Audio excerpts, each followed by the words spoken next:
আজকে আমরা নবম দশম শ্রেণীর বিজ্ঞান বিষয়ে তৃতীয় অধ্যায় নিয়ে আলোচনা করব। তৃতীয় অধ্যায়ের নাম হচ্ছে হৃদযন্ত্রের যত কথা, অর্থাৎ হৃদযন্ত্রের কার্যপ্রণালী নিয়ে আমরা আলোচনা করব।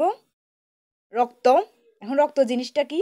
প্রাণীদেহের রক্ত এক ধরনের লাল বর্ণের অস্বচ্ছ আন্তঃকোষীয় লবণাক্ত এবং খানিকটা হাড়ধর্মী তরল যোজক টিস্যু। এখন তোমরা বলতে পারো, সহজেই বলতে পারো, রক্ত হচ্ছে এক ধরনের তরল যোজক টিস্যু, লাল বর্ণের অস্বচ্ছ তরল যোজক টিস্যু।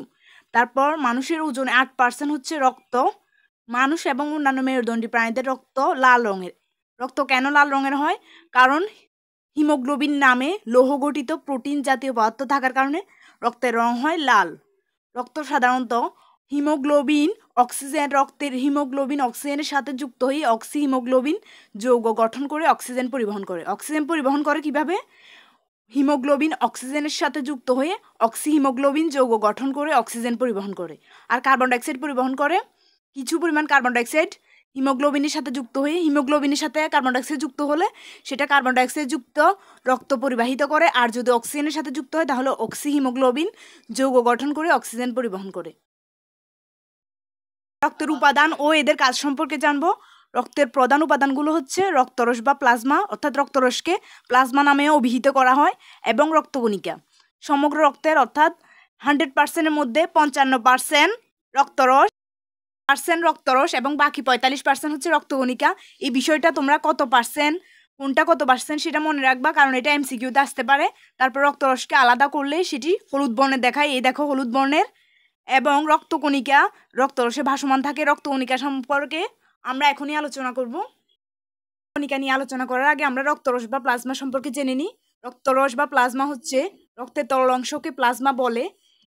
রক্তরসের প্রায় 90% হচ্ছে পানি, অর্থাৎ 90% পানি, এবং বাকি 10% দ্রবীভূত অবস্থায় থাকে। দ্রবীভূত অবস্থায় কিভাবে থাকে? জৈব এবং অজৈব পদার্থ রূপে। অজৈব পদার্থগুলোর মধ্যে কি কি থাকতে পারে? খনিজ পদার্থের আয়ন, যেমন sodium, potassium, calcium, chlorine, magnesium, phosphorus, লৌহ, আয়োডিন। আর গ্যাসীয় পদার্থের মধ্যে কি থাকতে পারে? Oxygen, carbon dioxide, nitrogen. এবার জৈব পদার্থগুলো সম্পর্কে একটু নামগুলো জেনে নাও। এক, খাদ্যসার। খাদ্যসারের মধ্যে কি কি থাকতে পারে? গ্লুকোজ, অ্যামিনো অ্যাসিড, স্নেহ পদার্থ, ভিটামিন। 2, রেচন পদার্থ, urea, uric acid, ammonia, creatinine ইত্যাদি। প্রোটিনের মধ্যে 3 প্রোটিনের মধ্যে থাকতে পারে ফাইব্রিনোজেন, গ্লোবিউলিন ইত্যাদি। 4, প্রতিরক্ষামূলক দ্রব্যাদি, অ্যান্টিটক্সিন, অ্যাগ্লুটিনিন ইত্যাদি। 5, অন্তঃক্ষরা গ্রন্থির নিঃসৃত বিভিন্ন হরমোন থাকতে পারে। 6, কোলেস্টেরল, লেসিথিন, বিলিরুবিন ইত্যাদি নানা যৌগ থাকতে পারে। এবং এখন রক্তরসের কাজগুলো সম্পর্কে জানবো। রক্তরসের এখানে 6টি কাজের কথা বলা হয়েছে। 1, রক্তকণিকা সহ রক্তরসের দ্রবীভূত খাদ্যসার, অর্থাৎ খাদ্য পরিবহন করে। তারপর হচ্ছে টিস্যু থেকে বর্জ্য পদার্থ নির্গত করে বা বাইরে বের করে নির্গত করে। এগুলো রেচনের জন্য বৃক্কে পরিবহন করা হচ্ছে রক্তরসের কাজ। বা 3 হচ্ছে শ্বসনের ফলে কোষে যে কার্বন ডাইঅক্সাইড সৃষ্টি হয় সেটাকে বাইকার্বনেট রূপে কিসে পরিবহন করে? ফুসফুসে পরিবহন করে। তারপর 4, রক্ত জমাট বাঁধার প্রয়োজনীয় উপাদানগুলো কে পরিবহন করে? রক্তরস। 5, হরমোন, এনজাইম, লিপিড প্রভৃতি দেহের বিভিন্ন অংশে বহন করে। আর 6 হচ্ছে অম্লক্ষারের ভারসাম্য রক্ষা করে। এবার আমরা রক্তকণিকা সম্পর্কে জানবো। রক্তকণিকা হচ্ছে 3 ধরনের। লোহিত রক্তকণিকা বা এরিথ্রোসাইট। 2 হচ্ছে বা খ, শ্বেত রক্তকণিকা বা লিউকোসাইট। শ্বেত রক্তকণিকার অন্য নাম হচ্ছে লিউকোসাইট। লোহিত রক্তকণিকার অন্য নাম এরিথ্রোসাইট, এবং অনুচক্রিকার অন্য নামটি হচ্ছে থ্রম্বোসাইট। এবার আমরা লোহিত রক্তকণিকা সম্পর্কে জানবো। লোহিত রক্তকণিকার চিত্রটার দিকে তোমরা খেয়াল রাখো। এটা অনেকটা মানবদেহের পরিণত লোহিত রক্তকণিকা দ্বি অবতল ধরনের এবং চাকতির আকৃতির, অর্থাৎ বৃত্তাকার। ঠিক বৃত্তাকার নয়, দ্বি অবতল। এই জন্য এদের যেহেতু লাল বর্ণের হয় এদের রং, এই জন্য এদেরকে রেড ব্লাড সেল বা সংক্ষেপে আরবিসি বলে। অন্যভাবে বলা হয়েছে লোহিত কণিকা প্রকৃতপক্ষে হিমোগ্লোবিন ভর্তি চ্যাপ্টা আকৃতির ভাসমান ব্যাগের মতো দেখতে। এবার লোহিত রক্তকণিকা কোথায় উৎপন্ন হয়? সেটা হচ্ছে এই কণিকাগুলো সর্বক্ষণই অস্থিমজ্জার ভিতরে উৎপন্ন হতে থাকে, এবং উৎপন্ন হওয়ার পরে কোথায় চলে আসে? রক্তরসে চলে আসে। এবার এটা তোমরা জেনে রাখো যে লোহিত রক্তকণিকার আয়ু হচ্ছে প্রায় 4 মাস, 4 মাস অর্থাৎ 120 দিন। লোহিত রক্তকণিকার আয়ু হচ্ছে 120 দিন। এটা এমসিকিউতে আসতে পারে, এটা তোমরা দাগিয়ে নাও।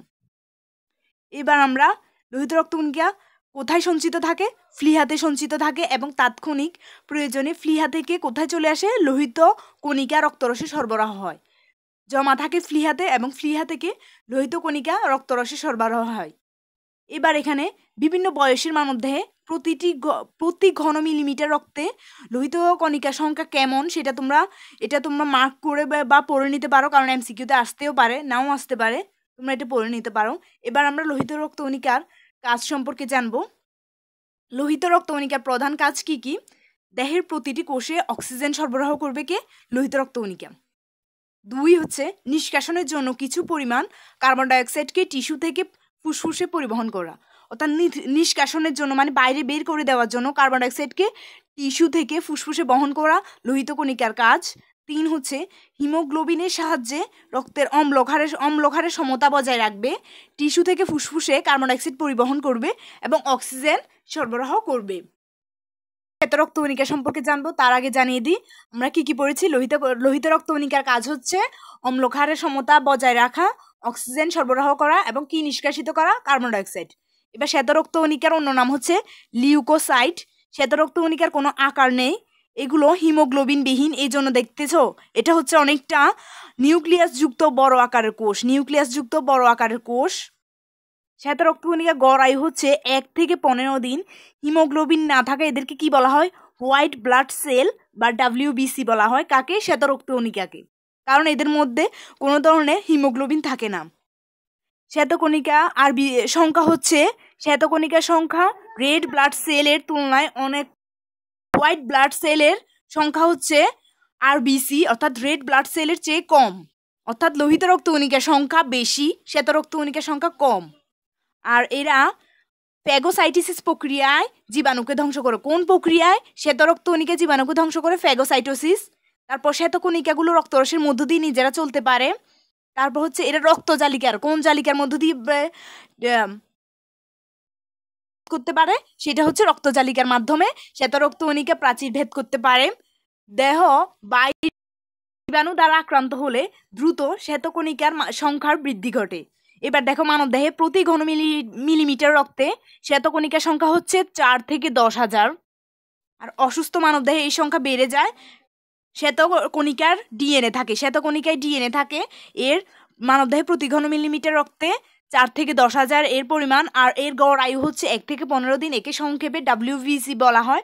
এবার প্রকারভেদ, এটা আবার 2 প্রকারের হয়, যথা অ্যাগ্রানুলোসাইট বা দানাবিহীন অর্থাৎ কোনো দানা থাকবে না, এবং খ গ্রানুলোসাইট বা দানা যুক্ত। আমরা অ্যাগ্রানুলোসাইট সম্পর্কে পড়বো, অর্থাৎ দানাহীন ও স্বচ্ছ। অ্যাগ্রানুলোসাইট শ্বেতকণিকা 2 রকমের, এটা আবার 2 রকমের হয়। শ্বেতকণিকা হচ্ছে 2 রকমের, অ্যাগ্রানুলোসাইট, গ্রানুলোসাইট।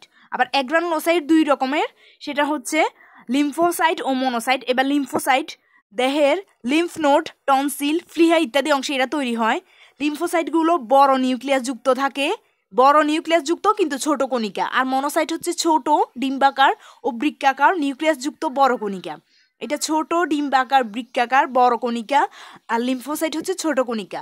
লিম্ফোসাইট অ্যান্টিবডি গঠন করে এবং এই অ্যান্টিবডির দ্বারা দেহে